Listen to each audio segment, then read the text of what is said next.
intaan bilaabin muuqaalka waxaan ka codsanayaa in muuqaalkana la gareeso sidoo kale la wadaagto asxaabtaada si aan u helno asxaab sida adigoo kale fikirkaaga qaybta hoose ee faallada nagu soo gudbi waxay noo tahay dhiirigelin aad u weyn.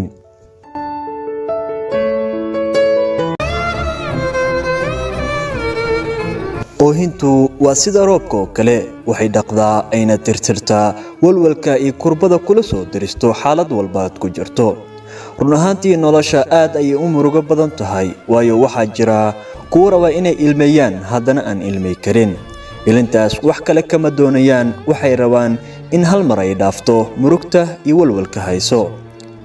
waxaa jira ruuxa si dhab isku jeceshihiin wuxuuna kuu sheegay inuusan jecleen ilintaada iyo murugtaadaba, haddana waa qofka ugu horeeya ee kaa ilmeysiiya.